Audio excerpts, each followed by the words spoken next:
I mean, one, I have it in there, but I want to hit GM. Yep, I'm seeing that. Yeah. And it's just because like I've spent a lot of time like video games are like my main hobby, right? Like I have a few other Yep. hobbies like snowboarding, going to the gym, other stuff, but video games has always been a mainstay hobby, and I've always been good, but never like great or exceptional, right? Like Yep. in Overwatch 1, I was Masters. In Apex, well, when tried out at Apex, I was more of an aim trainer nerd. Yep. Um, but so I only hit diamond in that game, but I dropped like a 20 bomb, but like 4K Hmm. badge. I don't know if you played Apex, No, I haven't.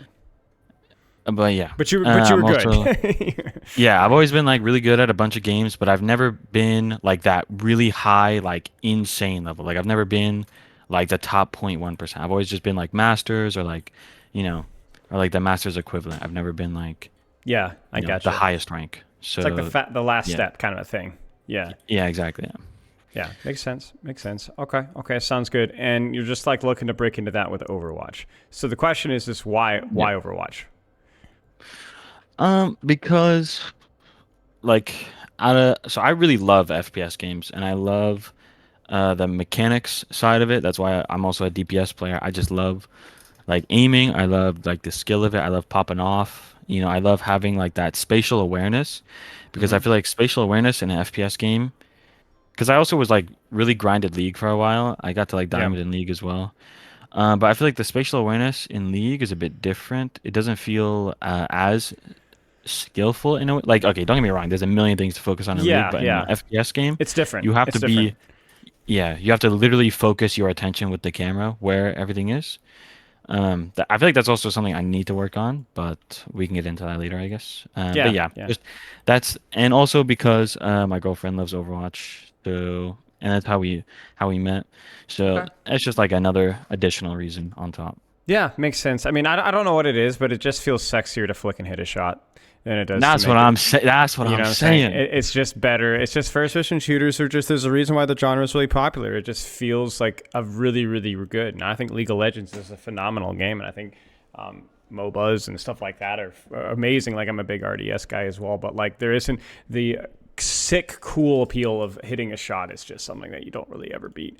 Yeah. And I feel like it's more Yeah. satisfying in an FPS game because it feels more like you did it, whereas like in League it Yes. feels like The oh I character might you have like controlled did it. yeah exactly yeah Yeah, it's like you are the character in Overwatch. Like it's you. It's like you're the one yeah popping off here. Yeah, exactly. Okay, so you're exactly yeah. diamond, correct? Yeah, so when I filled out the form, I was like hard stuck, plat 1, diamond 5 for like Yep. weeks. And then that's what I was like, all right, I need coaching, clearly. And then um yeah, and then after that, I like started tryharding a bit. I got so my girlfriend's actually like a sub for her collegiate team, and they have like a Yep. bunch of GM players on there. And I had one of them do a VOD review on me, and I got to diamond 1, and then I fell all the way back down to diamond 5. Um Is that where you are right now?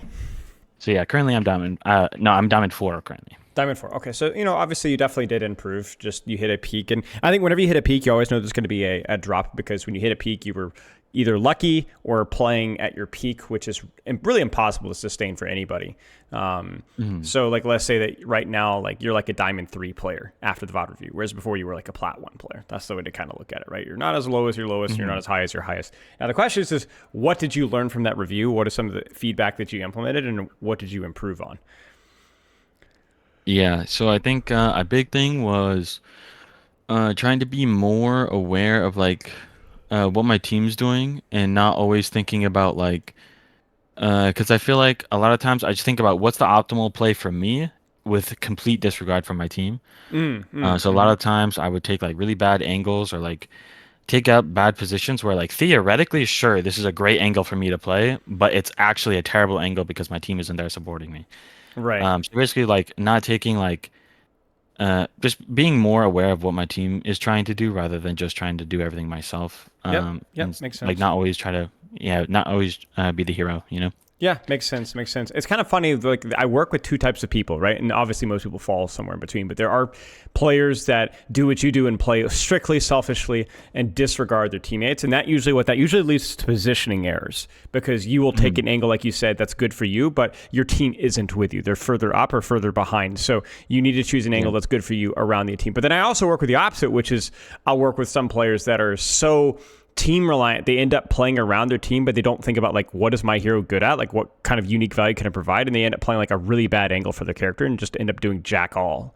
It's like toxic Mhm. team play. Like I'll have tracers that are like playing with their tank or I'll have doomfists peeling their back line. I'm like, bro, what are you doing? So Yeah.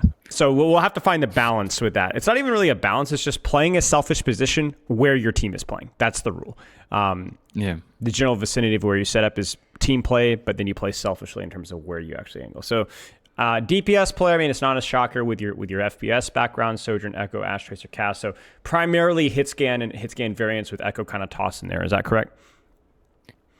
Yeah, I've kind of been trying to think more about my champ pool because I watched your rank up guide and you were like saying like depending on how much you play, you should probably like try to limit Mm-hmm. it to like basically three at Yep. most, unless you're like top 500, then you can do like four or five if you're like a pro. Obviously I'm not gonna have the ego and say that I can do that because I just don't have the time, right? Yeah, of course.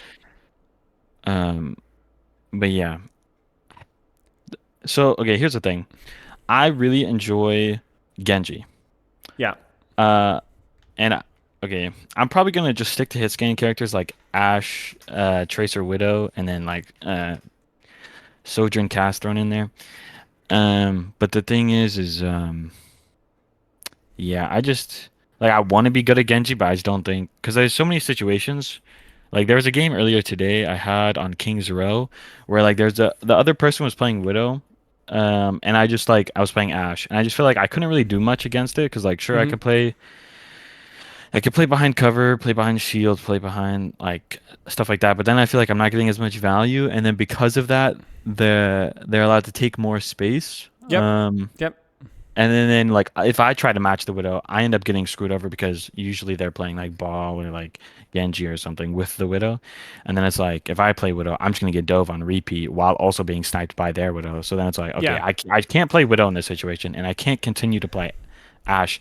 So in those situations, I'm like, okay, I wish I could play like Genji here or like Yeah. maybe Echo, but I feel like Genji's a little better in those situations usually. So I'm gonna tell you the truth. Okay, the reality of the situation is that in those situations, it's always like anywhere from like 30% to 70% skill issue. Okay. Okay. However, that does mean that there is a certain percentage of it that is difficult. Like for example, I've done a Hero Misery series recently, right, where we talk about like Mhm. playing Winston, to Reaper, Bastion, Torbjorn, Roadhog, right? A Yeah, I lot see of that like is Genji. skill issue, right? A lot of that is skill issue, but a lot of it is the way that you have to outplay it does mean that you have to put in a little bit more effort or play in kind of a boring fashion, right? And if you don't like Mhm. that, I'm not going to get upset if you feel like the need to swap. The question though is like what percentage of skill issue are we allowed to tolerate? I would say, for example, if you're playing, I don't know, like if you're playing on King's Row and they're Mhm. on Widowmaker and you want to play and you can play Tracer. Let's just say that you can play Tracer. You shouldn't Mhm. feel the need to swap off of Tracer versus a Widowmaker and King's Row until maybe a third point. I don't care what they're running. I don't care how bad your team is or how hard you're struggling. It's a skill issue. There's plenty of angles Yeah. for a Tracer to work around. Now, in Ashe in that situation, it's a little harder. It's a little harder. It's a little harder for sure. Heck, I would even say Echo in that situation could be pretty reasonable given the map and the point. But try to play Echo Mhm. into a Widowmaker on third point, good luck. Right? You're going to have a Yeah. hard time. Now, the question is what percentage, what part is skill issue and what part's not? I could sit here and break down every single matchup and every single map in the game, and we could be here for an hour and talk about just that, but we're not going to do that. Mhm. You need Yeah. to have a system of how you're doing that and how you're approaching that. My recommendation is to just simply assume it's skill issue until you've beaten your head into the like drywall for a long enough time and then go, okay, well, that's not going to work. Now I know. Mhm. You kind of get All what I'm right. saying? But you do Yeah. need to assume it's skill issue until proven otherwise. That's the rule. That's the rule. And then if you're confronted Yeah. with that situation again, well, you'll swap a little faster. Does that make sense? Yeah. Yeah. Okay.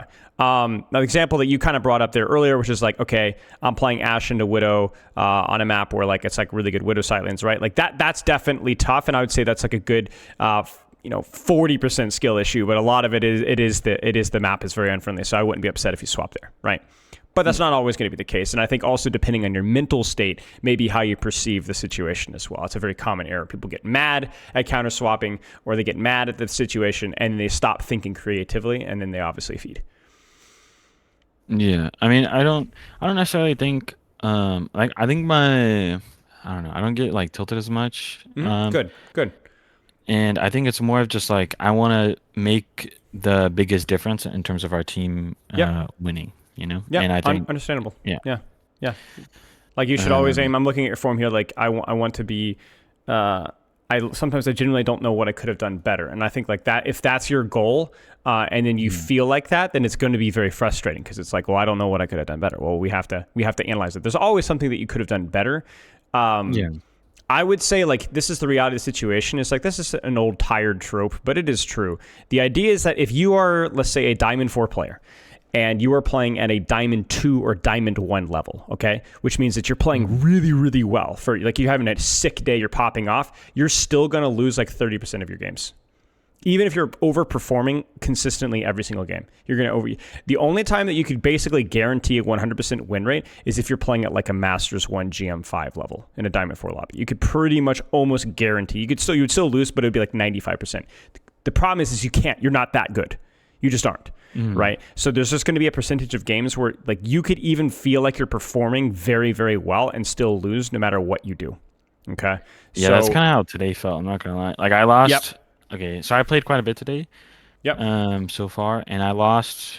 This year, I went 2-6 on the day, and I lost five of those games just back to back to back to back. Yep, yep, yep, yep. The reality of the situation, though, is then there's always something that you can do better, and Mm, sometimes you're just going to get the luck of the draw. Like let's say today was a Diamond 1 day, right? Like you were playing really well today, like about the best as you possibly can play. Well, you're still going to have 5 losses in a row.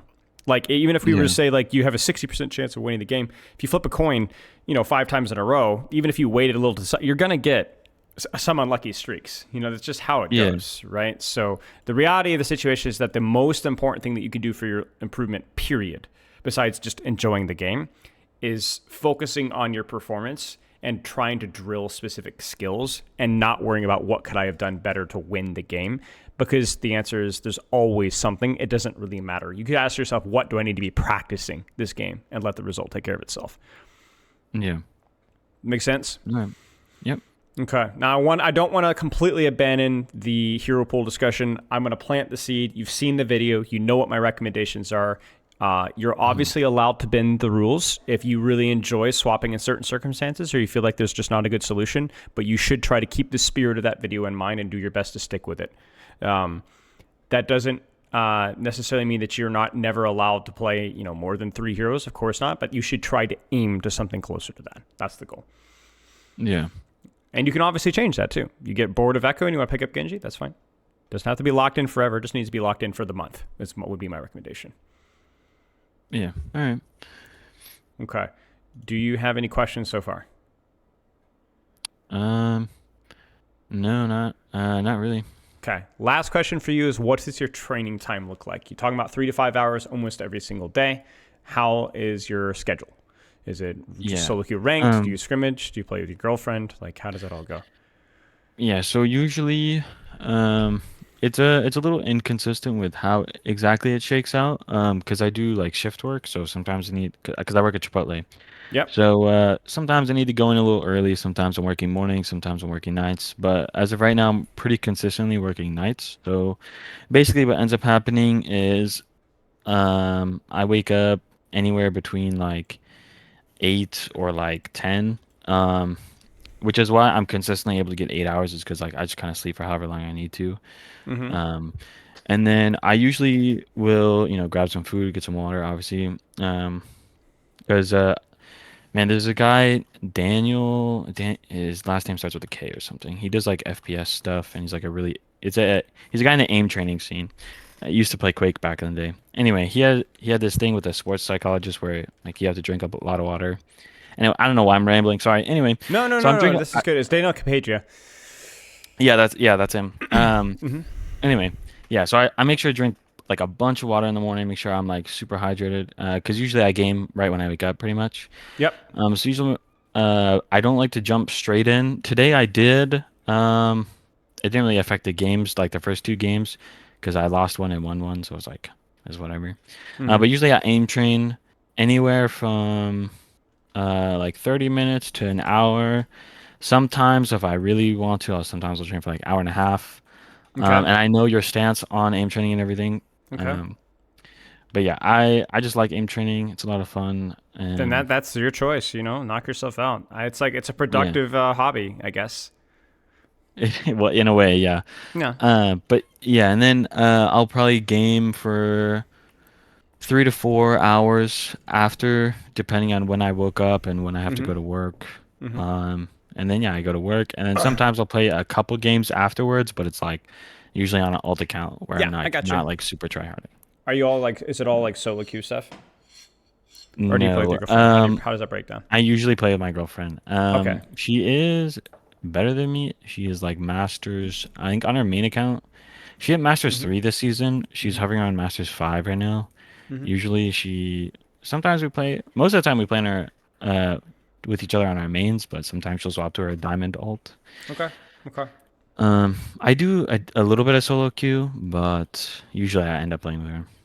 Okay. Okay. I would say that I'm okay with that as Mm. long as you as long as you're spending I would say anywhere from 20 to 30% of your rank games you're solo queuing. Here's the reason why. First off, more time focused on just yourself, right? No distractions whatsoever, okay? Yeah, The other, maybe even more important reason is the fact that it prevents you from boosting each other. Because yeah. you could be, what rank is she? Well, right now she's M5. Okay, so let's say that she's actually Masters 3, but you've been just playing like cheeks recently. And so she's been Hmm. able to keep Masters 5, but like she's not actually Masters 5. So it becomes basically a situation where she's boosting you. You could be boosting Hmm. her even if you're a lower rank because like let's say that you're Diamond 4, but you're actually performing at Diamond 3 or Diamond 2 lobby. So you're playing versus a Diamond 4 player, but you're actually like Diamond Hmm. 3, Diamond 2 performance. Base of the TLDR is that like the ranked experience is not designed around finding individual player SR when you're grouping as a team. It's about your team performance, which might mean that one or Yeah. the other is boosting the other, even if one is higher rank or one is low rank. It doesn't matter. You need to spend at least some time on your own to recalibrate your Hmm. solo queue rank to be accurate. Yeah. Makes Yeah. sense? Very important to do that. Very, very important. Doesn't have to be a lot, but does need to be at least a certain percentage of your weekly games. Yeah, no, I mean, I understand. I think I've seen a couple of videos where you talked about that as well. Mm-hmm, mm-hmm, I've mm-hmm. seen a decent amount of videos. Okay. Yeah. Yeah. Just keep that in mind. Keep that in mind. I think whenever you're playing like in a social situation, you always have to ask how dedicated am I to improving my craft versus how much do I just enjoy what I'm doing right now. To be honest with you, about Yeah. 90-95% of my playtime right now is social or for content. Only a Hmm. very small percentage is improvement, and that's only occasional. Like the last time I did that was when on Juno's release because I wanted to learn Juno, and so I Hmm. hard grinded solo queue Juno. I did not do queue. I didn't stack. I don't want to. I strictly solo queue. I did that with Ventures release. I did that with Sombra rework. I did that with Farah rework. It's about once every 3 months. I do that for about a week, and then I'm done. Hmm. After that, it's all social. Now for you, that's going to be your call about when that's going to be your improvement or how much of that wants to be your improvement, how much just wants to be for fun. You have to make that call. Make Yeah. sense? Yep. Okay. Last thing I will say in regards to the aim training, I think the way that you're approaching it's totally fine. Just keep in mind that when you have longer sessions for aim training, you should have lower expectations for your Overwatch training. In other words, if you aim train for 30 minutes, you can get 3.5 hours of good practice if you slept well the night before. If you aim train for an hour and a Hmm. half, that's going to be more like 2.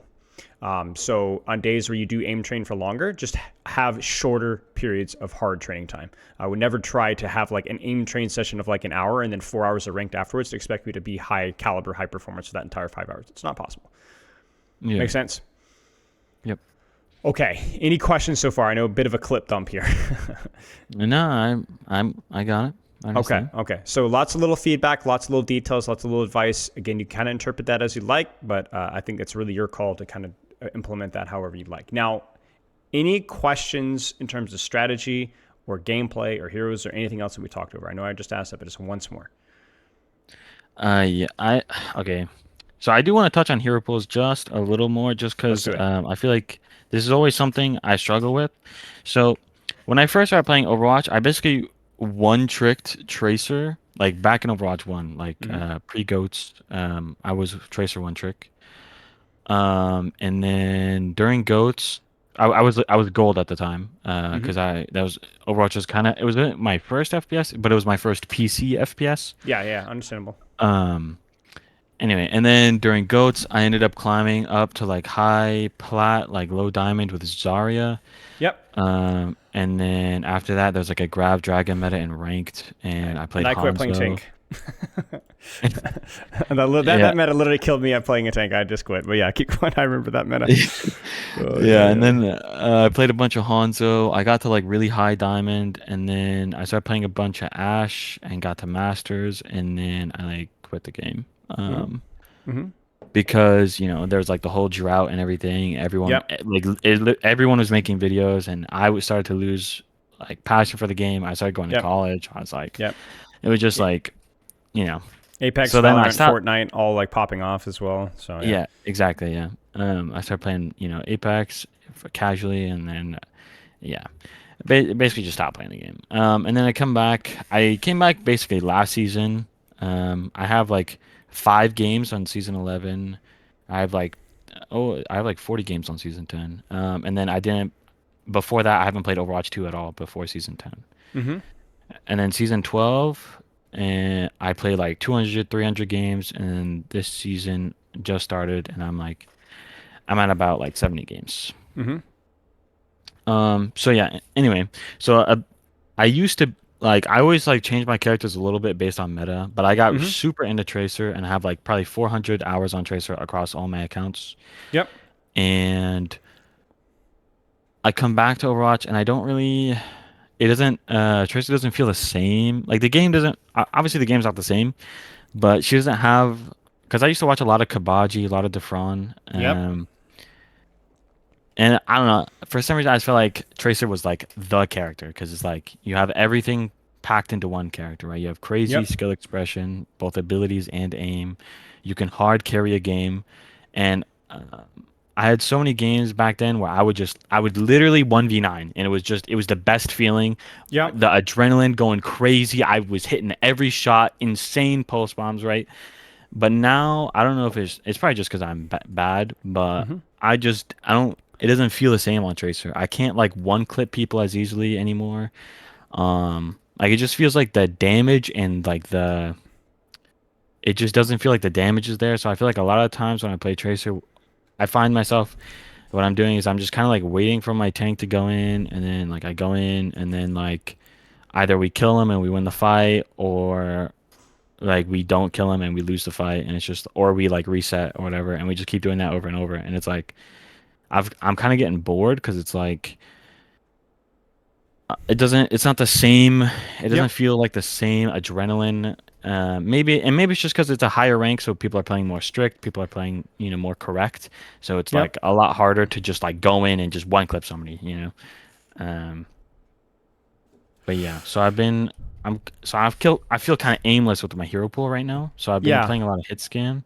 Understandable. um and then I was thinking about maybe playing Genji, Understandable. um Understandable. and like Pharah. I was thinking Okay. Pharah as well. Let me talk you through exactly what has changed because stuff has changed. This is Mm, both season 9 and 5v5/6v6 changes. Okay. Number one, mm, higher health pools means the time to kill for all characters has improved. Okay. Which for those one clips, which for those dopamine rushes, which is for those 1v9s, it is bad. mm, It's the same reason why time to kill means that Black Ops will always have the nuke potential, right? That and no skill-based matchmaking, right? You can just kill mm, the lobby sometimes. Like you can literally kill the entire lobby because it only takes a couple of bullets. Season 9, obviously increase that by 25% for most characters. So that is going to slow things down. It doesn't mean that your values diminish. It just means that it is going to be a little bit more consistent over longer periods of time. Okay. Number mm, two, with 6v6, you are able to take fewer angles because you were marked on more of those angles by shields and by tanks. However, once you were able to secure a position, if you're able to secure a position, you had a better chance of killing the entire lobby because it didn't matter the tank. With pulse bomb, you can kill it. And sometimes even without Yeah. pulse bomb. Overwatch 2, you can. It just takes a lot longer. You can kill pretty much any tank except maybe not Roadhog, right? It just takes forever to do so. So it is a different game. It is not a completely different game, but it is going to feel different for Tracer. It's going to be good in some ways because you have a lot more space. You can kind of take whatever angles that you'd want in Overwatch 2, but also there isn't as much kill threat once you take that angle. So the game is going to be different, and it's going to be up to you whether you decide whether you enjoy that or whether you're not. Now, listening to you talk, some of the things that I'm hearing you say make me think that you might not enjoy Tracer in Overwatch 2. But then some of the things that I'm hearing you say also tell me that you don't know how to play Tracer. And it's a skill issue. Yeah. Sound familiar, right? When we're talking about the counter picking, right? Some of it is skill issue. Some of it is also, yeah, actually, you're right. It may not just be that fun. I'm going to give you feedback. Are we looking at Tracer today? No, I think we're gonna look at mainly Ashe because I think Mainly Ashe. Okay. Mainly yeah, because Ashe. I think I'm moving to just playing like I don't think I'm gonna play Tracer anymore. I think because after like I got a coaching session from my girlfriend's Yep. teammate Yep. and everything, Yep. and like the gameplay loop that he was kind of describing was like, and I like watched your Kevster principle and like some other Yes. ones, and it's like you're not really a threat. Okay, well you are a threat, but it's like you're just trying to bait out cooldowns or attention rather Right. than Right. getting kills or like popping Well, off. it depends on the situation, of course. Yeah, like it's definitely with higher health pools, it's lean more towards that. But that was always the case, Mm. even back in Overwatch 1, right? Anytime two people look at you, you're just not likely to be able to kill both of them. And that as you start to improve at Tracer, so does the support, so does the DPS, so do the tanks. Like that has always been the case. The Mm. difference was in Overwatch 1 and in pre-season 9, if they make a mistake, you're often able to kill them off of that mistake. Right. So Yeah. it's higher risk, higher reward. It goes both ways though, right? Like May Icicle used to Mm. head one shot you, right?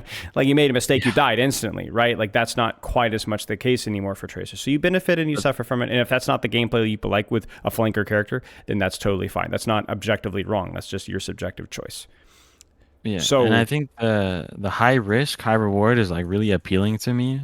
yep, understandable. Because like in every game I play, I always play whatever the highest risk, highest reward is Right. because I like being able to get the high reward, obviously, right? And I feel like it's earned because Yep. I'm putting myself in so much risk. Now, Yep. obviously, it's like Is that why you like pseudo Widowmaker? with like yeah, that's also why I like Widow. Yeah, Yeah. Yeah. it's The also definition of why it. I think yeah, that's also why I kind of like Genji as well, is because it also kind of feels the same. Sure. Um, but yeah, Sure. Okay. Okay. Fair enough. Well, let's take a look at some gameplay here. I will say that, yeah, like, just keep that in the back of your mind. You always need to be asking yourself both with hero pool and whether you're enjoying the gameplay loop. How much of it is skill issue? How much of it is the way that the game is designed and whether I enjoy it or not? And I don't think anybody can fully answer that. mhm. But the answer is probably somewhere in between. That's almost always the clue. Okay. Any other questions? That was a good one. Uh, no, I think that's good. I'm just trying to figure out which replay. Because I would honestly, like choose one. any of the losses I have right now is Well, I wouldn't even necessarily say loss. I would say anyone where you felt a little bit confused about like what you needed to be doing or how you needed to be approaching things. Like confusion or needing knowledge is the most important thing I think for us to address. hmm. Yeah, because there were a couple. Okay, I also have some questions on this new map because I Hmm. don't really know a lot of the new maps either. Yep. Like I'm kind of learning them still. Maybe we'll start with this one. Um, this Dorado game is also really interesting. The Dorado changes look crazy. Mm-hmm. Staircase is freaking ugly, but it's functional, so I can't really hate. Actually, we'll go with the. I'm gonna go with this Dorado game just All right, works for me. like okay, so we get I think we get steamrolled at the beginning of this game, Mm-hmm. and then we like I was like I don't know because I was trying to because I didn't play that much last week, so and I got an email about the us playing. I'm like, oh shit, patch just dropped. All of my replays are gone. I have to like do some grinding. Um, and so yeah, I Okay, think we get rolled. We got hard rolled for the first point and maybe the second point. I was a little late. This is my bad. that's fine. Um, So you're choosing this just because you got rolled, and you want to see what you could have done better, or you struggled with this map, or well, the comp, or because what? um, a lot of things. So one, I feel like when I play on Dorado, um, like I don't always feel like I know where to go. Like Mm-hmm. I don't know. Like I understand like high ground for cover. You want to have like good timing on when you peak and everything.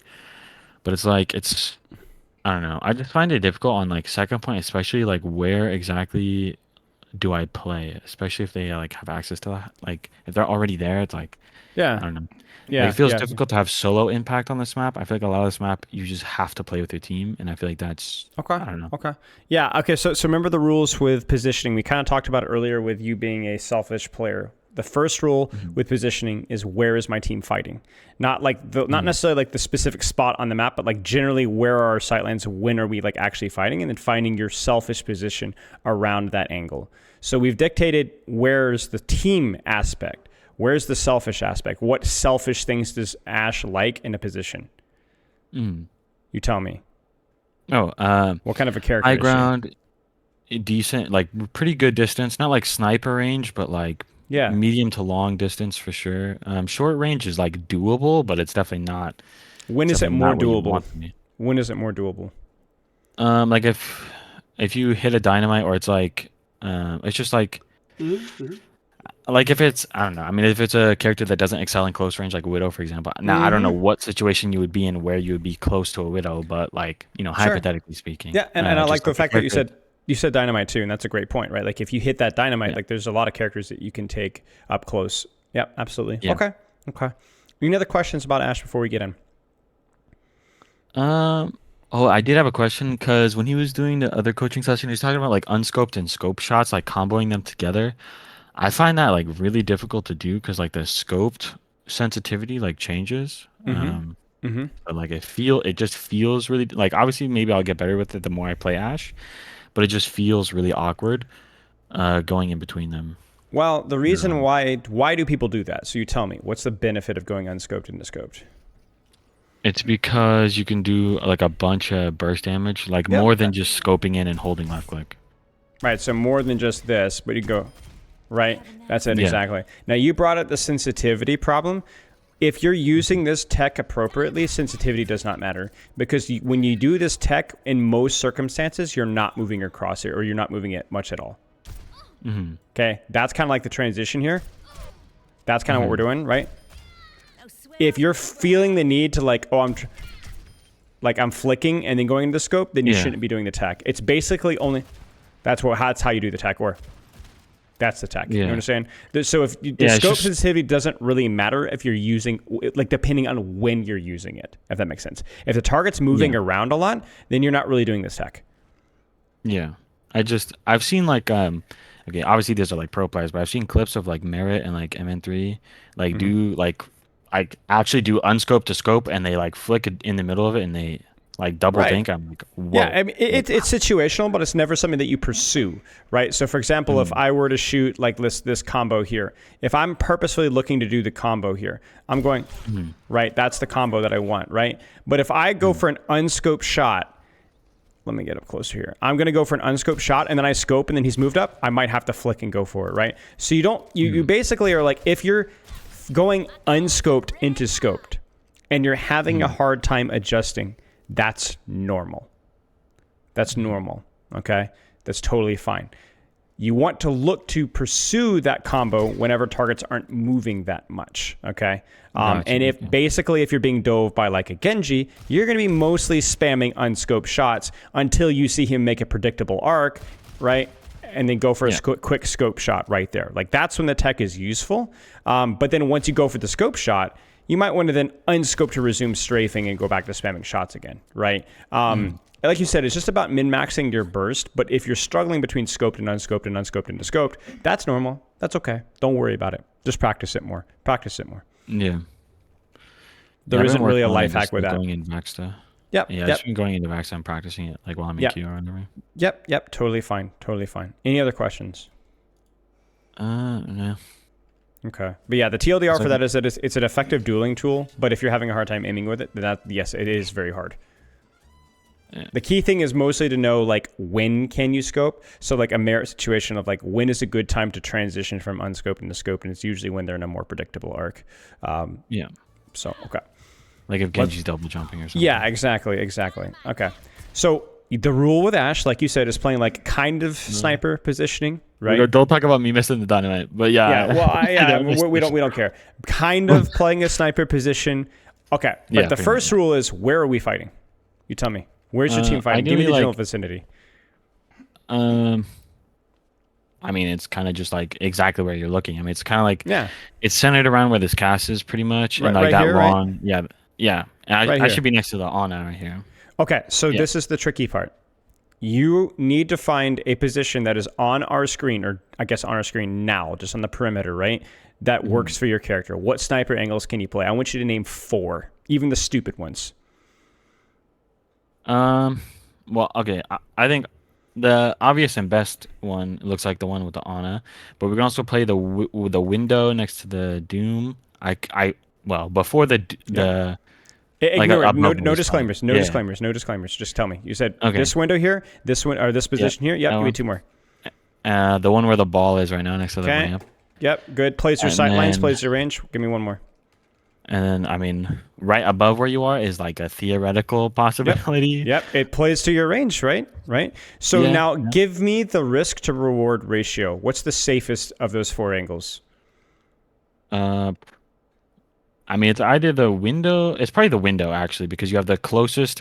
Like you can move straight to cover, or you can fall back. Um, So you're saying this is the lowest risk, probably? it's either that one or the one next to the Ana. The only Okay. reason why I'm hesitant to say the window is the truly okay, because the one in the window is not giving your Ana sightline like direct sightline. So like Uh if you huh. play Uh huh. right next to the Ana, like you'll be have a higher chance of being healed. Yep. However, you won't be as close to cover. Like you won't have cover on both Yeah. sides, Yeah. you know, Yeah. so you Yeah. can't like mix up which one you're So coming we'll from. say comparable risk. Okay. So that's the Yeah. highest, the lowest risk. Which one has the highest risk?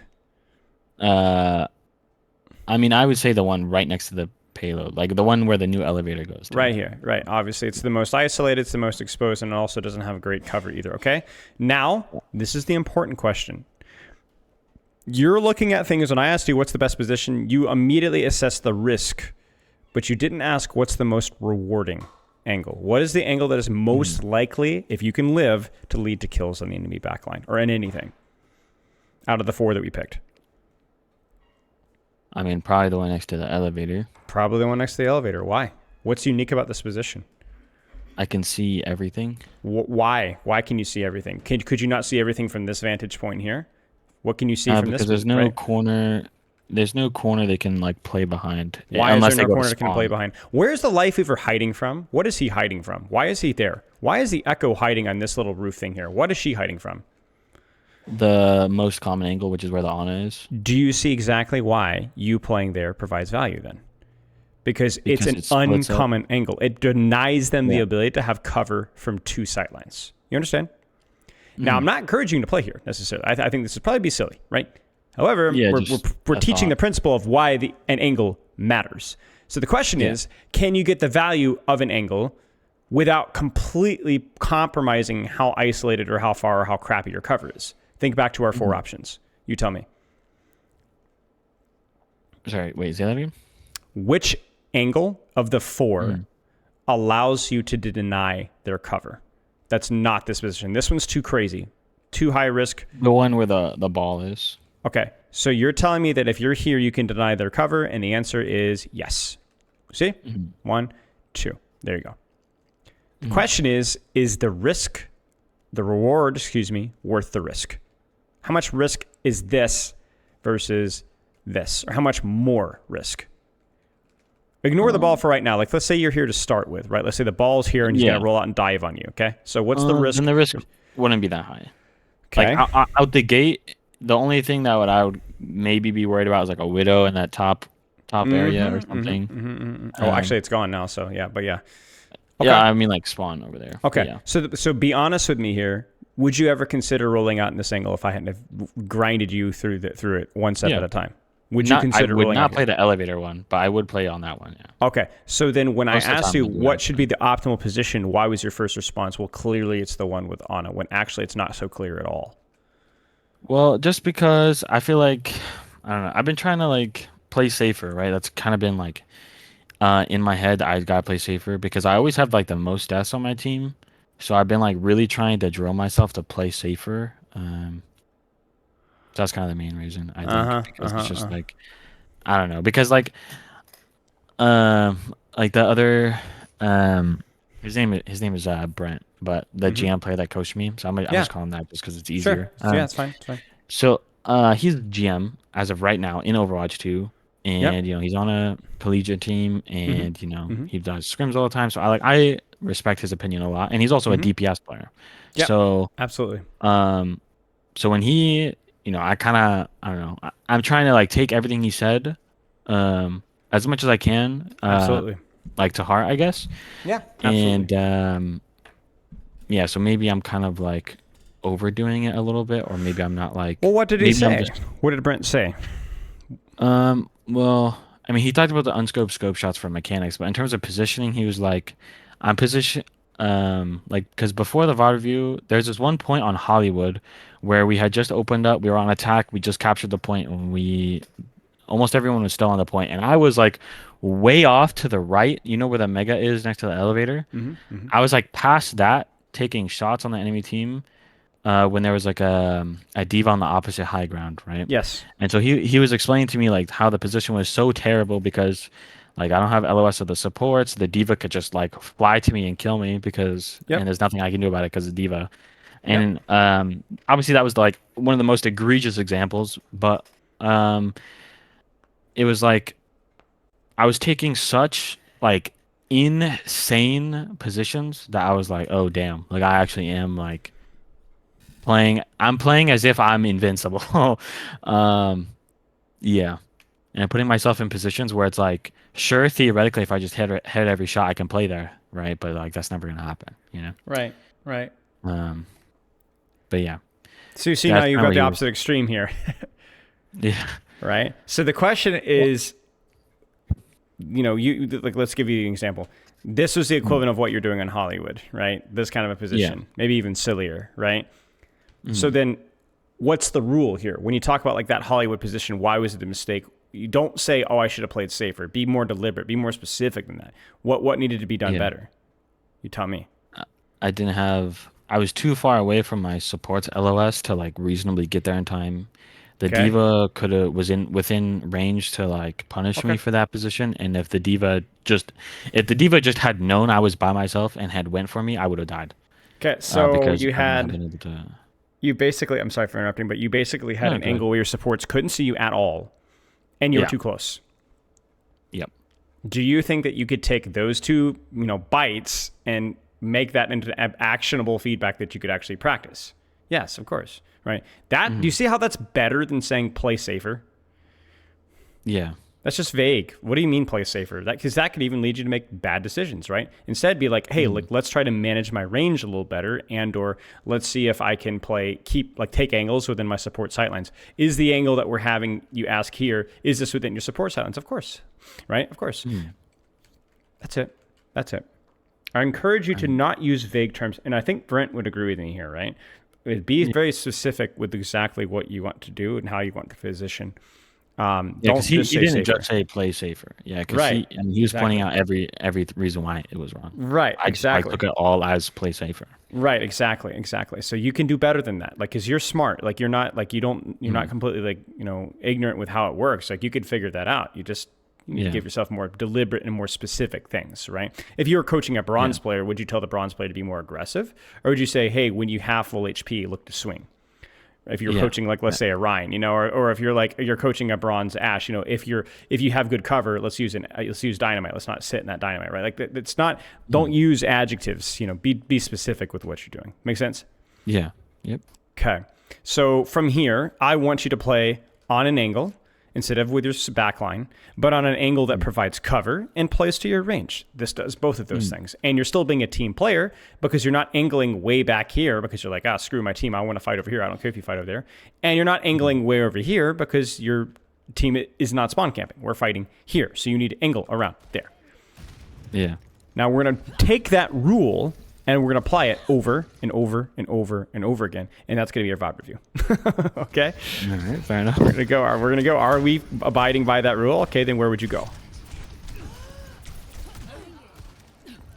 Now, a lot of this doesn't matter too much because obviously you were not really contributing to the fight. Yeah, so obviously miss dynamite here and there.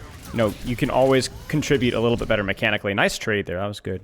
But the biggest thing is that you just weren't there, so we don't need to overthink it. Now, you know where the fight's going to happen. Now, everybody and their mother knows. It's going to happen here. A big, giant, juicy snapshot. This is why Ashe is so good on Escort and Hybrid, because there's not a lot of movement rotations. You pretty much know where the fight's going to happen before it even happens, right? So, what angle plays to your effective range here? It's a lot harder than the other one, right? On top of the door. On top of the door. Now, let me give you an insight here. You're going to take this position. Do you have support LOS? Yes. Is this high risk? Yes. Could you die here? Yes. Does it make this a bad position? No. It makes it a high risk position, but it's not a bad position. Now, I need more than that, though. Let's say that you don't want to take a high risk position. You want to do something a little bit safer. I'm okay with that. Give me a lower risk but lower reward position. Like that left high ground. Like here? Or like the window. Yeah, like that here? one or like the window. So window by here? Mm-hmm. I like that. Does that deny the enemy cover? Yes. It does. They can. The window does for sure. The window especially, right? It's a bit closer, but it completely denies their cover because everyone's thinking about this here. Now, the nice thing here, too, is you don't have to angle by yourself. You're not totally reliant on your team or on yourself because who is angling on your team right now? Do you see it? Reaper. So if you stacked with your backline, you're still technically on an angle because not everybody is here. Because at least somebody's splitting the enemy team's attention, right? You see that? There's your angle. Do you see how the Cassidy reacts to that? Yeah, he turns. And do you see how you could be with your backline and deny his cover, and just shoot him in the back of the head? So my point being is you don't have to be by yourself for it to be an angle. You just have to be split from somebody on your team. You understand? Yeah. I like this rollout. Clear him out. I don't love the dynamite on the ball. I don't like dynamites on tanks unless there's nothing else to shoot. I think you needed a second or two to decide if that was the case. That makes sense. Okay. I also look at this situation here and be like, would the higher risk, higher reward rollout made any sense? With the power of hindsight, let's find out. You would have walked here, and there she goes. She's dead. You see?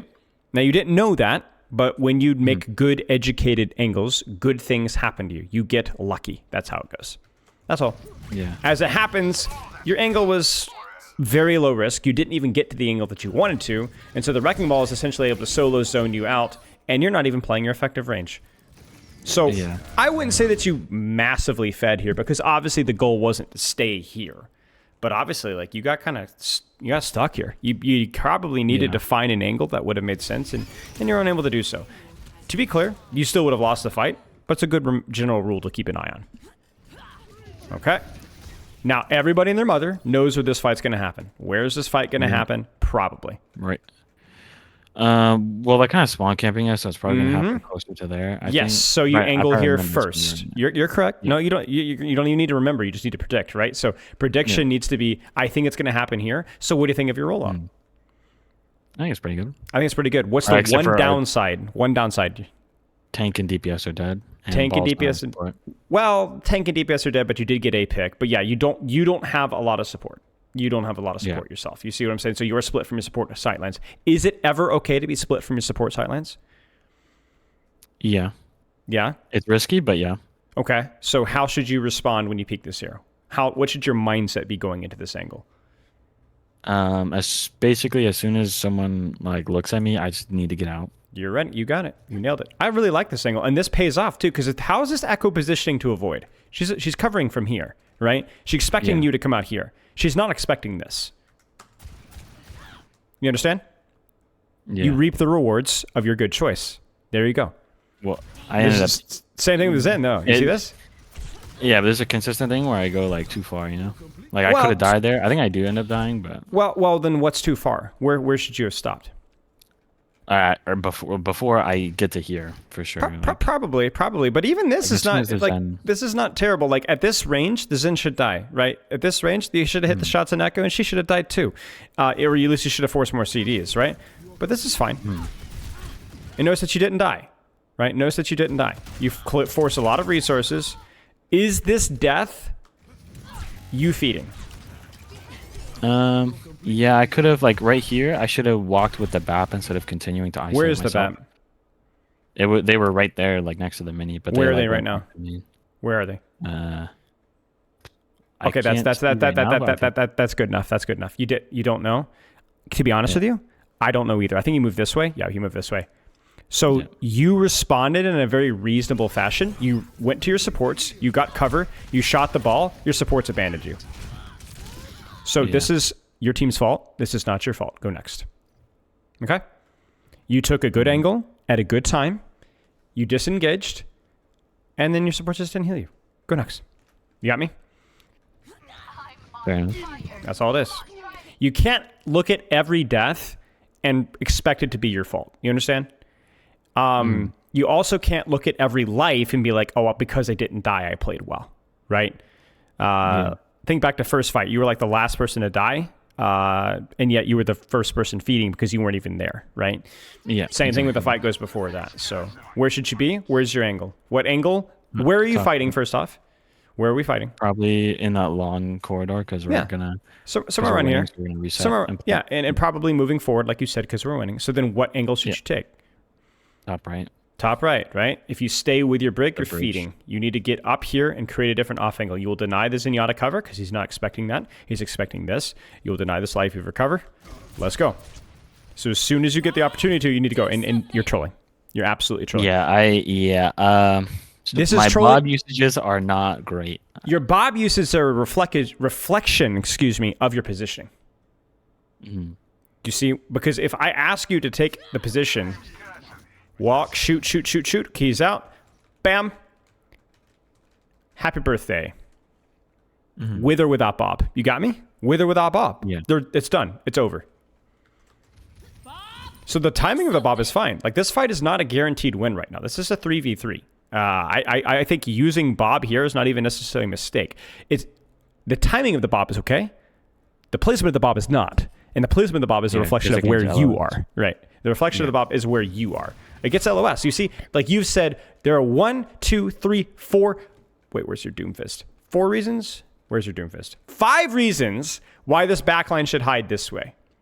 You know what I'm saying? mhm. You've given them 5 reasons why they should all hide from the same location, right? You've not established a crossfire whatsoever. Same problem we talked about in first point. There you go.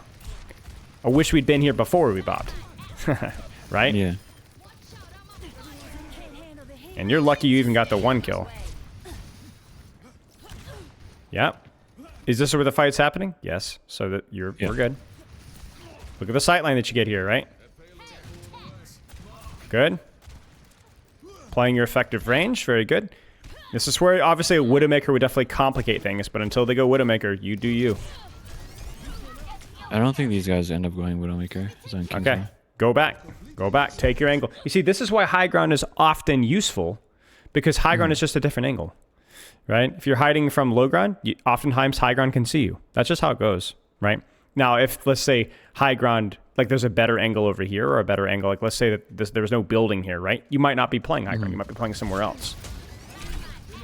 This is good. You just should have been high ground sooner. Let me give you an idea of why high ground sooner is better. Holding your angle sooner is better. I just dropped off because I was scared of the echo. Yep, totally fine, but Right, you need to get back didn't really need to. ASAP because if you're here now, the echo can't take the space. You see this? So Yeah, instead so of we'll be rotate, able to shoot you're her. already there. You're already there, right? Good dynamite, by the way, in the echo. That's my force copy. Oop, no, but she's out for a long time. Yeah, do you see where you died? In the middle of your back line on me. So Yeah. this is the problem, right? Nowhere is guaranteed safe. You always need to gauge risk versus reward. Where are we fighting? What angle plays to my sight line? And there you go. That's all. Make sense? Yeah. Okay. Are you playing an angle around where the fight is happening? Not really, Where's the fight but happening? I mean, it's behind that wall, so it's like I'll see them if they push in, but like I don't know. It's kind of I tricky, think it's right? okay actually. I think it's Yeah, okay I think too, it's right? okay. The fight. Let's just say the fight's happening kind of here. You're there. You're Mm. there. Are you playing your effective range? Yes. Are you denying their cover? Yes. Are you playing a different angle from your Cassidy? Slightly. Are you playing a different angle from your Doomfist? Definitely. That's it. In It fact, your might have been Doomfist. better for me to go to the right room though, right? Like where the mega Did you is. have time? Did you have time? No, Okay. but maybe. I don't think so. So you're here. You go here. And then you go up top. Could you have rotated all the way to here? Maybe, but this feels like a Hollywood. You remember? Yeah, yeah. Right? This feels like a Yeah. Hollywood, okay? Maybe not something that you are a little bit more limited with how deep your angles can be. As long as you have a nice sight line and a bit of an off angle, that's fine with me. A bit of distance, you're good. This has been a good fight for you because this has been a situation where you could just kind of hold your angle and shoot. Ashe is maybe the best DPS in the game when she can just hold her angle and shoot. She does more DPS than anything else, but again, you drop because you're down a few, right? So then you get a choice here, okay? You either wait for your team or you go aggressively on the angle and then bob off of the angle. And you see how infinitely better this bob would be. Yeah. Instead, you do the worst of both worlds. You take a passive position, but you don't wait for your team. You kind of see what I'm saying? So Yeah. what's this bob likely to do? I mean, Nothing. nothing. I mean, we're lucky that that even does that. In fact, the Yeah. only reason it does that, can you guess why it does that? She wasted shift and she was gonna go in with the ball. Yeah, you actually just mechanically smashed her. That's it. You just hit her with the bob. Yeah. So there you go. Get a little lucky, we get the kill, but ultimately we could have gotten so much more than that. We could have gotten trance too. Where do you need to be? High ground. High ground. Why? Changes the angle, Mm-hmm. cover, place my range better. You got it. You got it. You got it. Now you made the right read with where the fight was happening because it is indeed happening here. You just weren't in the best position for to do that. And so the problem is that you're a little late to the party. So now you don't have Coach Gun, right? You should have Coach Gun. You should have already taken the angle so you have full CDs by the time the fight starts. Nice shots. Good dynamite. Where should you go? Because it ain't here. You're in the open. Yeah. You're not on an I think angle. the high ground Everybody is knows they're too here. risky. Where would you go? Yeah. Why is high ground too risky? Remember, we're avoiding adjectives, right? At least non-descriptive adjectives, and we're avoiding emotional adjectives. What's the problem with high ground now? Why was it good before, and why is it bad now? Because I won't have any support, so it's just me. Okay. Why won't you have any support? Because my BAP is dead and the ball is in our backline. Sure. Here's another question: is this playing your effective range? Not really. It's a bit too like claustrophobic. It's a bit too close. It's a bit too close. See, that's the adjective I like. It's a bit too close. You're correct. So then can you find an angle that is not a bit too close? Where I killed the echo on the right, or not? Well, So you're going to right go from where I'm here, looking. and you're going to drop here. High risk, high reward, or low risk, low reward? I would say it's relatively low risk as long as the ball doesn't come by. Sure. But I would still say you're pretty isolated from your team, right? So I'm going to give this a medium risk, medium reward.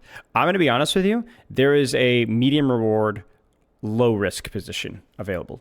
There's a medium reward, low risk angle available. Do you see it? Playing your effective range that's not too close, but is split from where the enemy team is expecting the enemy team to come from. Because everybody knows they're going to come from, right? Here they come, and this is why this position is so bad, right? They're all going to hide behind here and just light you up. So where should you go instead? I don't mind this. I think this is okay. This shows creativity from you. Nice job. But give me another option. Don't be afraid of being wrong here. I could play on the top right where the bridge is, maybe.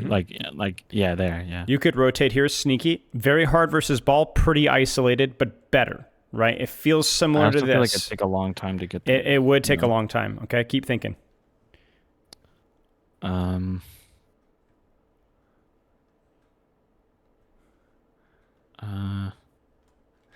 if you wanted to shoot these guys in the face with zero problems about cover, where are they most exposed to being shot?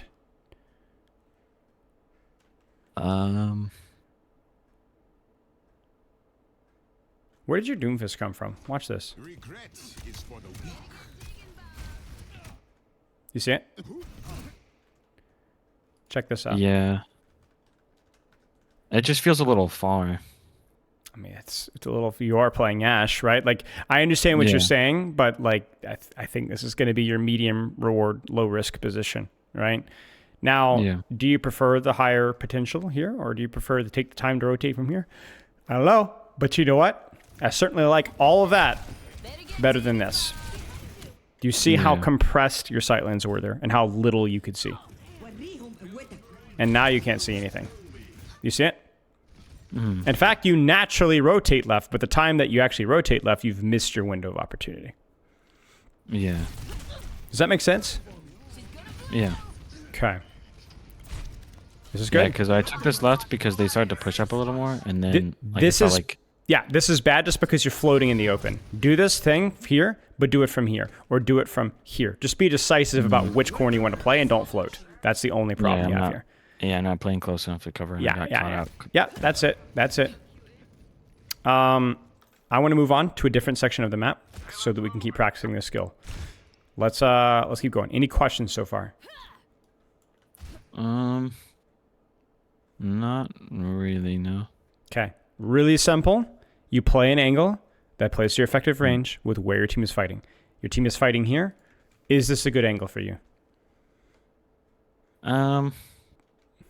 I mean, I'm not going to die, but I'm also not really going to get a lot of kills. So as soon as you get the opportunity to, where should you go? The elevator high ground, probably on the top left. Will this establish a crossfire with your team here? Not really, no. Okay, why not? Because it's not really like yes, it's a different angle, but it's still like the same general direction. Yeah. Now, in hindsight, it's also there was nobody really there, but you never want to like you don't want to be like, well, that doesn't work because there's nobody there. Like there might be, like you don't know for sure. So maybe it's worth checking, but yeah, it definitely doesn't feel all that great. Okay, so give me another option. I mean, I guess I could go up with my Doom, but that feels kind of like where that top right high ground. Yeah. Well, why? Why does it feel off? It feels like risky because it's like, okay, well, I didn't know the Ana was like way back there, but like I feel like most of the time people are gonna be playing there. Like that's where the whole team's gonna be. Yes. So it's too. What's the adjective here? What's the adjective we're feeling? Too close. Too close. Okay, so you need to get there, but you need to know when is it safe for me to get there when it's not too close. So in the meantime, is there a slight angle that you can take? 10 degrees. Maybe where the Echo was playing earlier, like at the very beginning, like those stairs on the left of the building. You could. It's a little bit more isolated and it's still pretty close, but I don't mind you trying this. A simpler solution for you is with your team here. You ready for this? This is earth-shattering, incredible. Go here. Okay. Seriously, like even just 10 degrees, right? 10, 15 degrees. What can you see here that you wouldn't otherwise see? The turret. The turret, right? And there's somebody's gonna be here. It's pretty common, right? Yeah. It's pretty common. It's not even a random guess. And then also if my backline gets slammed, I'm not getting slammed, but I got full pocket. I can even see people up here that otherwise you wouldn't otherwise be able to see. But eventually I want to try to get to top right because it's a different angle. I just need to wait until it's close. Or safe rather. Is it safe now? To take top right. Yep. I'm not zooming out. Probably. You only have the information on your screen. Why probably? What do you have on your screen? Because we just saw the ball use all of his cooldowns, so he's running away to his supports. The DPS. Okay, the DPS will be able to shoot me is the main problem. So it's probably not safe just because they have an angle on it and they're gonna see me coach gun up and it's gonna be a predictable arc and they're just gonna kill me. That's true. So when would you rotate up top right? When they're reloading or when they're just like not looking. Right. When will they not be looking? Because you can't guarantee the reload, right? That's really hard. When Doomfist is going in. You got it. You're a wizard. So take this angle here. I would prefer it to be here. Just a little bit more cover, a little bit of a better angle. And then you're going to sit here and you're not going to go back and look at ball because, your ball damage ain't all that good, and I think it's more important here. But he basically there's other targets for you to shoot right now, right? Yeah. And you also use your dynamite. So then now what can you not dynamite? Like I can't duel him. Like if he was full HP, he'd probably kill me there. I mean, he's kind of inting by doing that, but Right. You also missed your opportunity to rotate here. Now you would have, in hindsight, probably coach kind of dynamite here, but you know what? It's worth it. It's worth the risk at least. Okay, take top. Let's go get your angle. Okay, he's out. Now get your rotation. Where should you rotate? Where's an angle that plays your effective range with where the fight's going to be happening? The window on the bridge behind me. But So I don't like know. here? I feel like This that is- feels a little too far. Yeah. Okay, so then just give me a Maybe solution. on the left there, next to the green, like the This is I don't know what perfect. these are called. Yeah, this is perfect. Yeah. So what you just did is you just did something really, really important. You just said high ground is bad. Playing on the floor is better. And you know what? You were right. Why? You said too far, but there's another reason why too. It Think doesn't about play... think about what this angle gives you versus what this angle gives you. It gives me more sight line of like the actual fight that's going to be happening. Yep. And If you think about it, focus what's the on difference the- between this angle here and this angle here, this angle here, and this angle here? Not much, right? Almost like nothing. not very very little. Like high ground's good; it will give you a better angle. Obviously, if the high ground's higher, you can have an even better angle. But like, it's not much better, right? But if you get me this, oh man, it's actually not even that much better of a sight line. But you know what it is? It's a different sight line. So people hiding in here, hiding in here, hiding behind here. Heck, people that peek out this window, right? They're not going to be able to see me, and I'm going to be able to see them. And so, where do you hide? You got the Ana here, right? And you've got or the Juno there, or the Brigitte there, and you got you here. It's hard, right? Like you've opened up an angle here. So right now you're obviously clearing out ball. It's fine, no big deal. Don't worry about it. But when this fight starts, first off, I think you're chasing this ball a little too much, right? Yeah. If you can kill him, shoot him. If you can't, don't shoot him. If he's the only thing you can see, shoot him. But the problem is the ball is compromising your positioning. If you're here and all you can see is ball, then shoot the frickin' ball. But watch what happens now. You see him?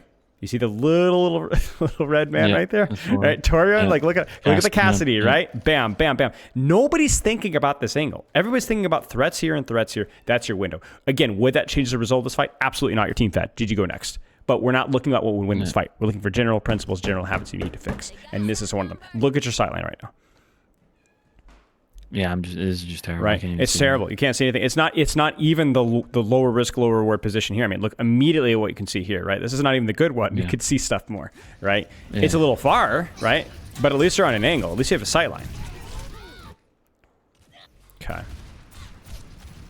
The goal is not always perfect safety. The goal is good risk or good reward for the risk. Sometimes it means lowest reward. Sometimes it means highest reward. Sometimes it's up to you. Sometimes you have multiple choices, right? I think the first fight on defense was a great example of like there were multiple choices. It was really your call. Good shots. Good stuff. Very good dynamite. Obviously, in intention, the placement was a little off. Yeah. Good. Good. I like this angle here. You're playing your range on a wrecking ball. Just chill. This is what we talked about, different angles, right? This Juno thought she was safe. She thought, right? Not anymore. Why? Because where is she hiding from with this position? People coming out of spawn. People coming on to spawn. Is she safe from you? No, not at all. And so now she's going to die. Congratulations. This is great. Now you rotated as a result of the mines, but we're going to pretend that wasn't the case. We're going to pretend that this is all calculated and you can see the result. Good dynamite. Really good dynamite. Kind of we talked about playing a little bit too close, but you hit the dynamite, so you can kind of cheat on that, right? So again here, just shoot the freaking wrecking ball, right? Now you can shoot the wrecking ball because you're not chasing him. You're not compromising your positioning to go chase a wrecking ball, right? You're on an angle, just shoot him out. Shoot him out. And I don't hate this because you're thinking wrecking ball. Oh, I think wrecking ball, what am I saying? You're thinking Bob, but yeah. Now, what should you do now? Like right now, you're going to go for Bob. What should you do instead of this? Probably go on that window on the bridge. Go up top, or, Bob behind there. You got it. Yeah. You got it. You got it. I like this placement of the Bob because I'm expecting him to hit, slide, and set up an angle here.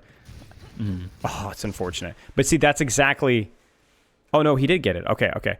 But that's exactly like a good reason why you set up first. And I want to see you take space off of the Bob. In other words, I wanted your Bob to create a distraction that allows you to take an angle, right? But nice shots. Oh my gosh, you just canceled her ultimate. I don't know what she was thinking. All right. Where do you need to be right now? Two choices. Two choices. Where do you go? Probably set up past the stairs on the high ground. You could get here, right? You could crossfire them as they're walking to point, and then if the fight breaks out, this is not the worst position to be. Give me a lower risk position. The left high ground. You could. Are you ready for this one? Old Faithful. The green card. Just sit here again. All this crap is about to happen on payload right now, right? You know it's coming. Ball slam. Guess what? You're just going to be watching and just relaxing and playing Kovacs. Yeah. And if they dive you over here, you will get pocketed. You will have cover. You will be fine. This ball is... Okay, there you go. Yeah, I don't know what he's doing either. Turns out the fight wasn't happening there, so you're okay. Good. Where do you need to go? High ground. Why? To actually see them. To actually see him, you need an angle. It's the only angle available. Now, you could coach gun across here, but it's a little aggressive, a little naked, but yeah, but we need an angle. We need an angle. Now, I don't mind you pushing payload a little bit to get a little extra payload progress, but as long as you're on an angle when the fight starts. So I'm concerned, first off, again, at the dynamite use, but this fight is officially starting now, right? This fight is officially starting, and where are you, right? You have let the Cassidy take top. You've let the Torbjorn walk out the room. You let the Juno rotate for free. You needed to get off of the floor, and now you're cooked. Yeah, no, you see this? The fight's already lost. Yeah. So part of it is I don't think you're putting enough of a priority on setting up your angle, but I think also part of it is that you are getting too distracted in this chippy damage instead of setting up. So I think it's a little bit of both, and I think both are things to be aware of. Okay. Any questions so far? Do you mind us running a little bit over? Wait, what? I don't know what you're scheduled. Do you mind us running a few minutes over? Is that all right for you? Yeah, no, that's totally fine. It is my day off. So okay, perfect. Let's try and finish up this VOD then. I mean, even this, like, this is cute, right? Like, this Moira thinks she's going to flank, right? You've got half your team going this way. You catch her with her pants down. You're playing your effective range, so instant fade out. She fades out. She's no longer in a position to pressure your backline. She's also no longer in a position to pressure or support her Cassidy. So now your supports aren't distracted by a squishy. They're able to fully pocket Venture, so then Venture gets pocket, and then Cassidy overextends, right? Butterfly effect. You just killed the Cassidy, and you don't even know it. In addition to that, if the Cassidy had lived, you're in a perfect angle right now to murder him from the back, right? And you're not even feeding. Why? Because you have cover and you're playing your effective range. You see this? This is good. Yeah. This is good. It's even better if you get a support to go with you, but yeah, this is still fine. Shoot the ball, shoot the ball, shoot the ball, shoot the ball, clear out the angle. Can't see anything now, so now where do you go? High ground.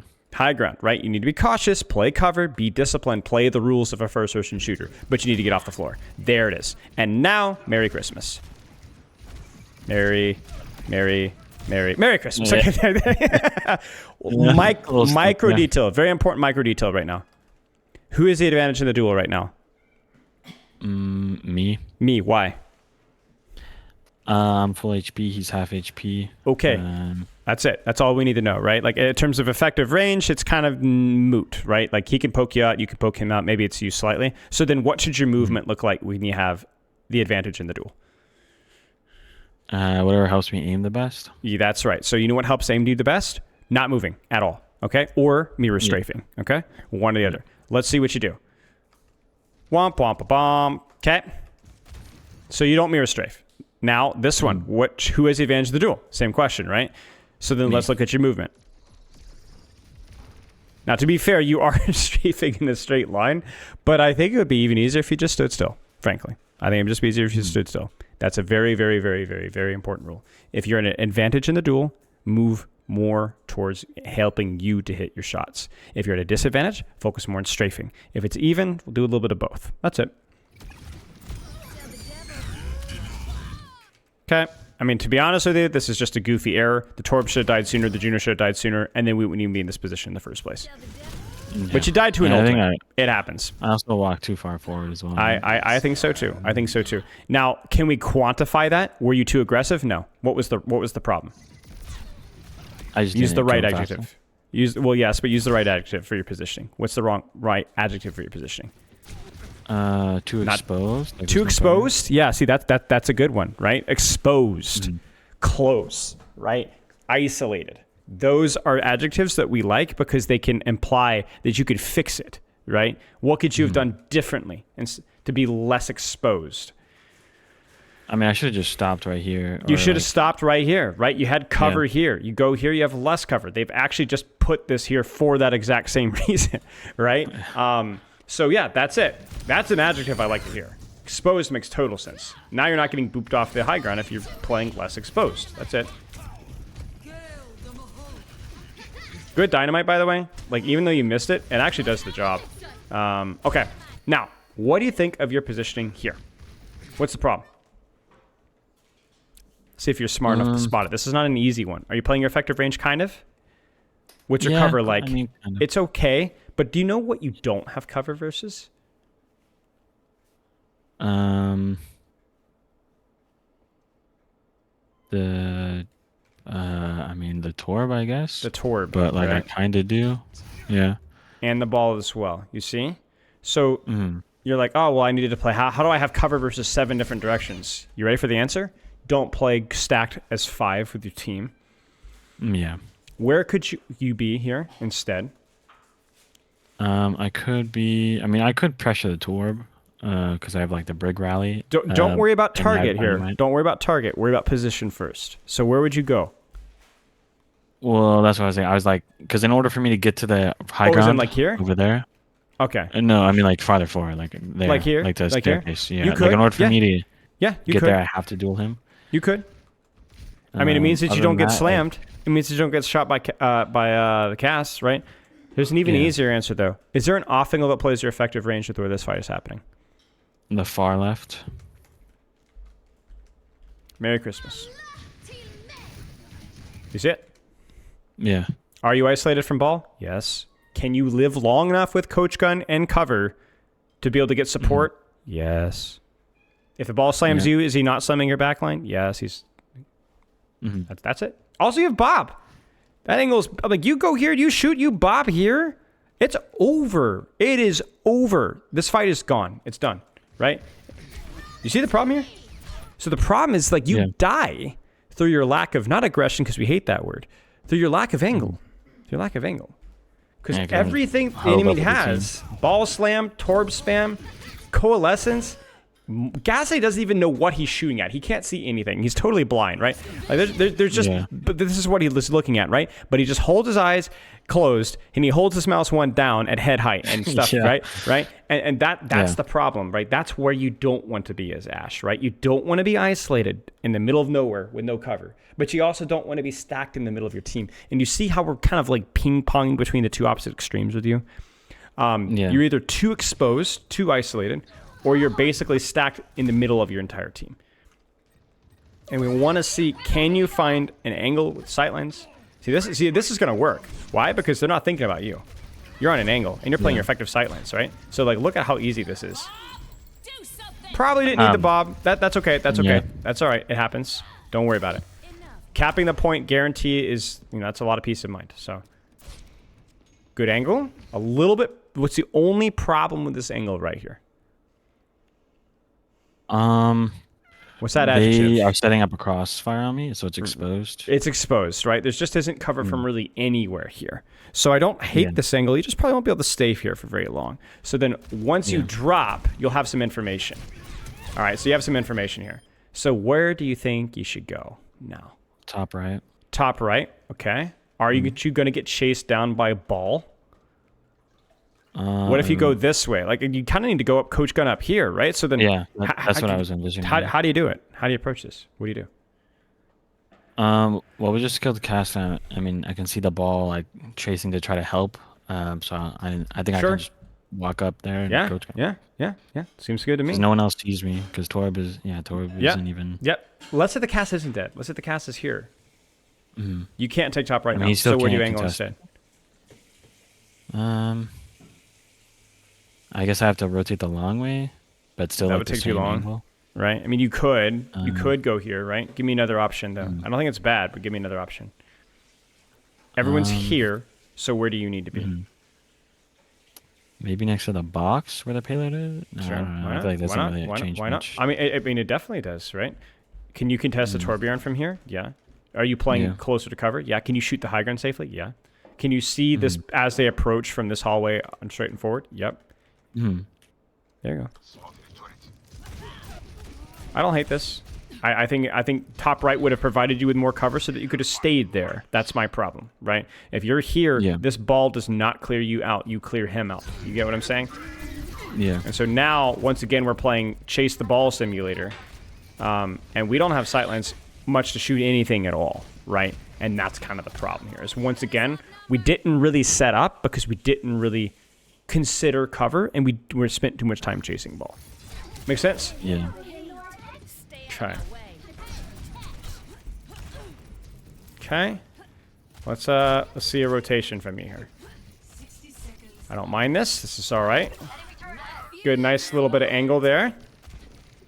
Team comes main. You go slightly left. Oh, you know where you could rotate here. Now you know it. Yeah. The top left. Yeah. You I thought thought about it. about You it. thought about it. I You thought thought about about it. it. You thought about it, and you're like, "Oh, I'm too exposed." Yeah, maybe in terms of isolation, but you still have cover. You still have your support sightlines.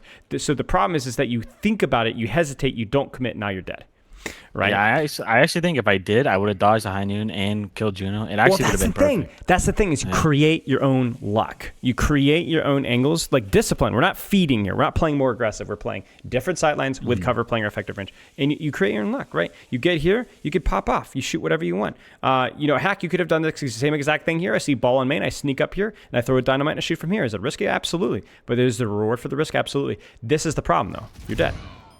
You're Yeah. dead. You're dead. So what's the problem? Lack of cover? Yes. Lack of angles? Yes. Getting too close sometimes when you angle? Yes. So now those are the things you need to address in your positioning, right? Not dying less. I don't give a rip about dying. You might die more experimenting with this because you might get it wrong. But you need to experiment, right? You need to learn. Okay?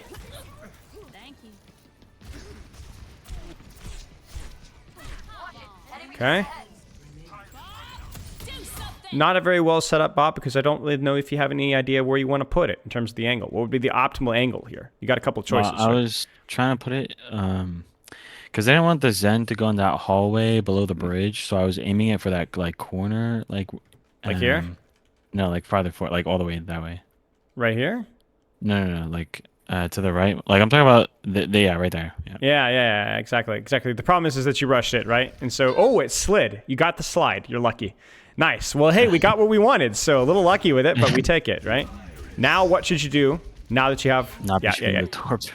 Well, I'm yeah, it's okay. It's okay. I get it. This is a good angle though, because where are they worried about? Where's the threat for them? Main payload. And then now, where is the threat actually? You see high it? ground off to the right a bit.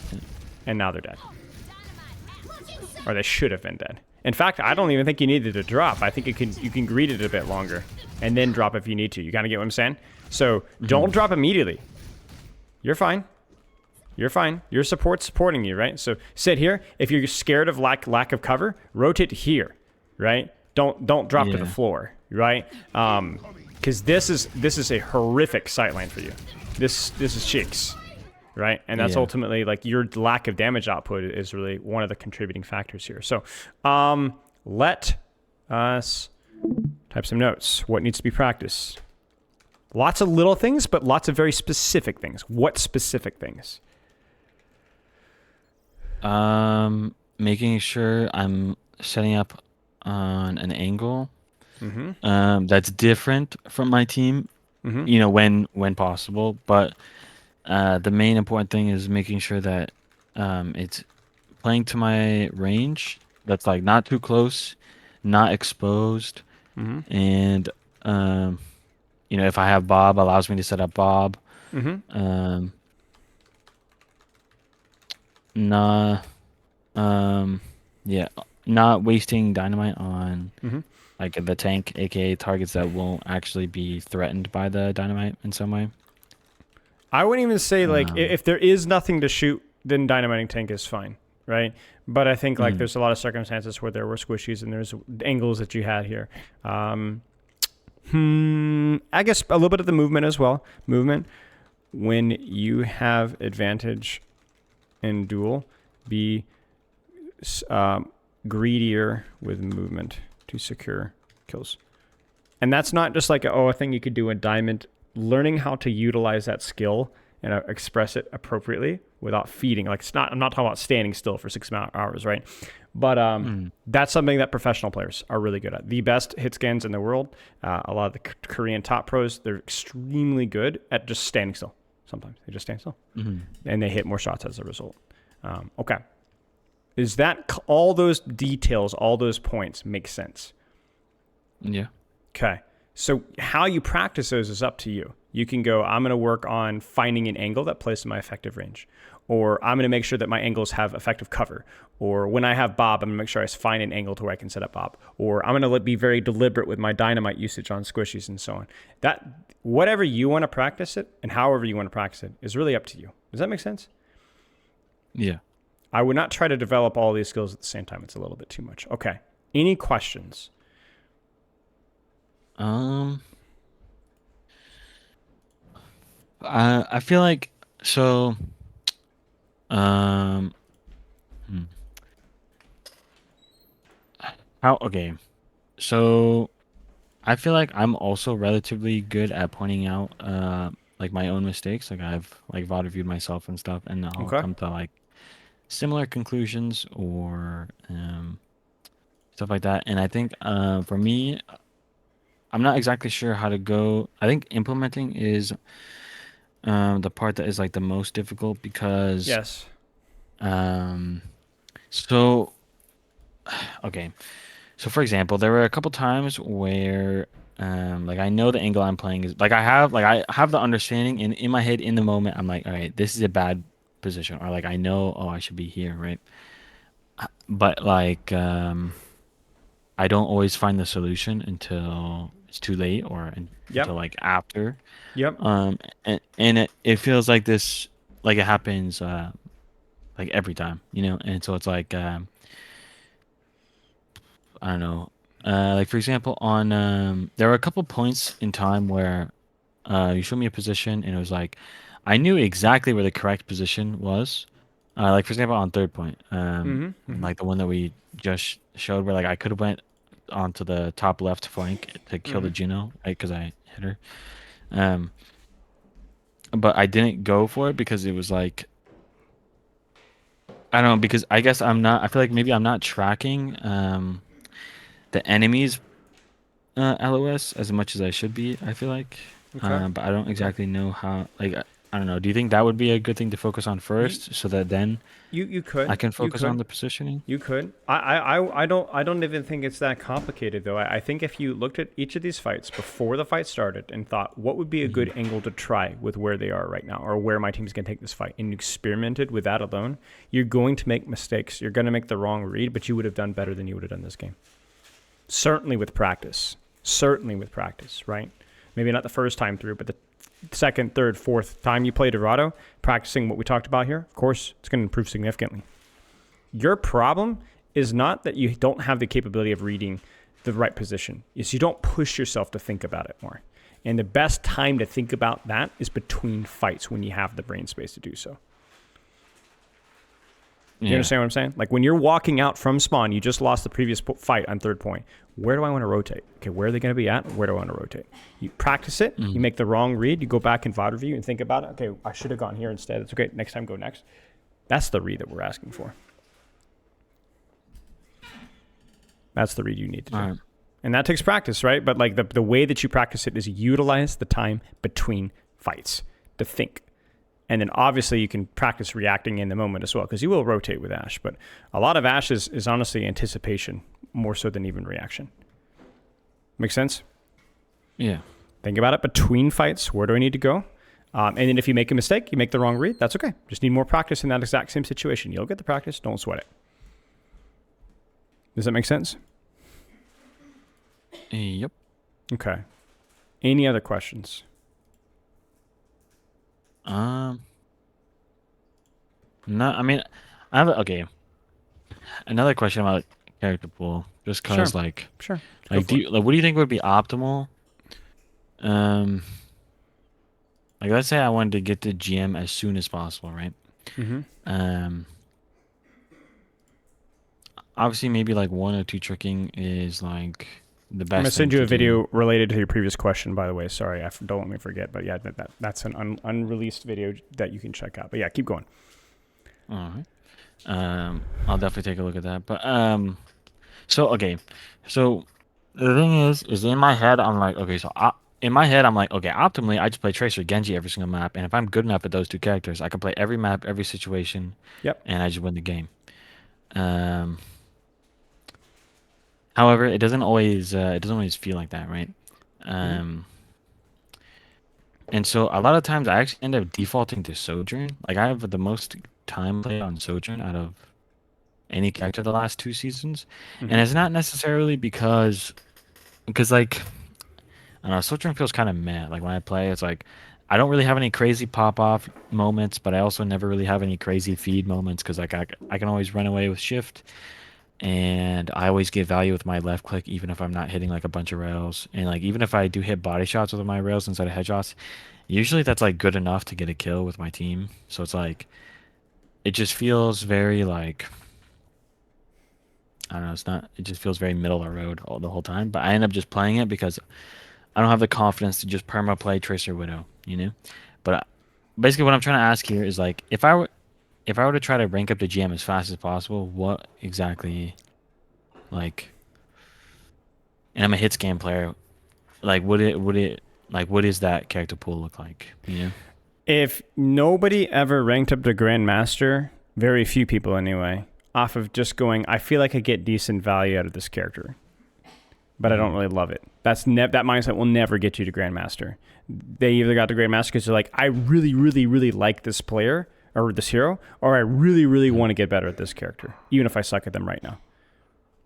So you talk about Yeah. Sojourn, like, oh, at least I don't feed in Sojourn and just kind of get basic. Nah, you're not going to get the Grandmaster with Sojourn if that's how you play, right? Because even with Sojourn, like, you got to push yourself. You got to push your angles. You got to push on your rail mechanics. You got to know how to use your slide, when to go. And if you don't have like that passion with that character, you're not gonna improve that character. Like, look at the intensity that it took for us to think about all your Ashe angles, right? That took some Hmm. effort, right? If you don't have that level of intensity, whether you just really like playing the character or you really want to get better at that character, then you're not going to get better. People only improve because they really, really want to get better at that character, or they really, really like playing that character. And they don't even try to improve, but they just freaking love Genji and they just play Genji constantly, and they don't even care the situations. They just keep playing and they get better. So I discourage you against playing Sojourn just based off of how you described playing her. If it's really that basic, then you're just not going to get better. Sojourn's fun, but if you're just not that serious about Sojourn, she just seems like a safe choice, then that's not going to get you to get better. You're like, well, I don't feel confident enough to perform on Genji Tracer. Well, then get confident. Then practice it over and over and over again until you are confident. You kind of get what I'm saying? I'm being a little Yeah. facetious here, but like that has to be your mindset, right? Like if you can't do it now, well, then you got to do it at some point. So you must do it. You must do it. Or you don't have to, and you just play the character because you really, really love the character. Well, then you'll get better from that too. It's your choice. Your choice. Either do it because you want to do it really badly, or do it because you really have fun doing it. Don't just do it because it's a safe play. Nobody ever did anything great because they were trying to be safe. Yeah. You know, if you suck at it now, I mean, I dropped 600 SR. We were talking about like the Hanzo Grav Dragon meta back in Yeah. 2018 or whatever. I quit playing tank and picked up Ana because I really wanted to play Ana Zen. Like, so I was Zen tank player, right? I liked Zen. I didn't like tank anymore, so I dropped tank and I picked up Ana. I dropped from mid masters all the way into, actually it's more than 600 SR. I dropped into 2900. It was high plat. But you know what? It was worth it because I really wanted to play Ana Zen. And so you know what happened the next season? I went from high plat to the high masters, and the season after that I got grandmaster because I really, really, really, really, really liked playing Ana Zen, and I really liked practicing Ana Zen and trying hard and sweating on Ana Zen. And so the improvement just came naturally. And if you're playing heroes or forcing yourself into situations because you're like, I just want to get rich quick, Grandmaster, 3 tips to get to Grandmaster, abuse the meta, right? Or I think Sojourn just easy value, then congrats, you're going to be hard stuck diamond for the rest of your life. There's nothing wrong with being diamond, but if you're playing for that, like it's not going to matter. Yeah, it just feels difficult because right now the characters I find the most enjoyment in right now Uh huh. are like um characters where my current skill set like does not transfer over. Well, you then improve your Like current skill set. Yeah. I know it's a forehead statement, like just get better, but it's going to be a lot easier to get better if you like the process of getting better because you like the heroes. If you don't like the heroes, it's going to be a lot harder to get better, even if those heroes are easy. Yeah. Also, are you going to have a lot of confidence playing, like, let's say Bastion gets a Giga buff tomorrow, and you hard abuse Bastion to Grandmaster because nobody wants to play Bastion? Are you really going to feel good about that? Right? Right? Well, because the thing about me is I also just personally, I always pick like I was saying before, like highest Yep. risk, highest reward, but also Yep. like highest, like I really enjoy high skill characters, just because it always feels like you can always invest more time. You can always Yep. like, there's always Can something always to get learn, better. something to get better. You got it. Yeah. You got it. So play. And So that's play why Genji I've Tracer or always, play Ashe. Do it. Seriously. yeah, If you like Ashe is high skill too, right? Play Ashe if you like Ashe. And honestly, if you end up playing Sojourn, you're like, I actually kind of like this character. Sojourn's fun too. Sojourn has a huge skill ceiling, right? Play Sojourn. But mm, my point is, you know what? Screw it. Play Bastion. I don't care. Just play what you want to play because every character has skill expression, but you're going to have to learn to exploit that skill expression if you get to Grandmaster, no matter what character you play.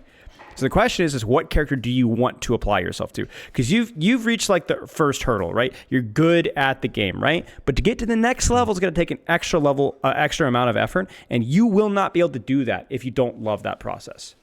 Either someone's going to have to hold a gun to your head and say you have to hit Masters this season, or you're going to actually start to enjoy or play what you practice. Otherwise, you're not hitting Masters, right? It's the only way. You either have to feel like you have to, or you want to. You can't just show up and expect it to happen because it's not going to happen, right? It's not going to happen. yeah, And I yeah. No, encourage you you're to right. prioritize the fun, prioritize the fun, prioritize the fun heroes, right? What heroes, even when you're getting countered or when you're having a bad day, you still kind of enjoyed playing it, right? And if you can't answer that question, well, you need to go find out what characters you enjoyed, right? You talked about Tracer earlier, but you seem pretty doomer about like Tracer and how she feels right now in Overwatch 2, right? Maybe part of that skill issue, but maybe it's not. Maybe Tracer just isn't the character, right? Maybe you're attracted to the idea of Tracer because you know she's a high skill character, but man, you just don't like it, right? Can't Yeah, force it. You can't force it. If you don't like it, don't play it. That's my advice. yeah. No, I think I have to play with more more intensity in terms of like instead of just like kind of like how you said, like you can just like show up and Yeah. expect to like improve or get better. You Yeah. actually have to play with You more do. You intensity. do. But don't forget the intensity that we're talking about is also because you enjoy playing the characters that you're playing too, right? You got to ask yourself, am I having Yeah, fun? Am I improving? And if the answer is no to both of those questions, then you shouldn't be playing, or you shouldn't be playing that character. You know? Nothing wrong with playing just mm, for fun. There's nothing wrong with playing for improvement. But if you're just showing up and just grinding rank brainlessly or playing characters because it's like, I don't feel like I'm good enough at Genji to play him here, well, screw off then. You're not going to improve. You got to push yourself. You got to be willing to lose a couple of games. You got to be willing to drop rank. You got to be willing to take risks and mess up and get picked and get killed first and get flamed in match chat, right? By the Symmetra one trick. Like that's just kind of how it goes. So you have to be willing. And that's it, because most people aren't willing to do that. That's why Grandmaster is the 1%, right? You want to talk about like what it takes to be 1%, that's what it takes, right? Either you're crazy enough to force yourself to improve even when it's hard, or you're crazy enough to just really, really, really love playing the game, right? Everyone who's ever hit Grandmaster before has always either had crazy willpower or just crazy love for the game. And if you don't fill those boxes, then that's it. yeah.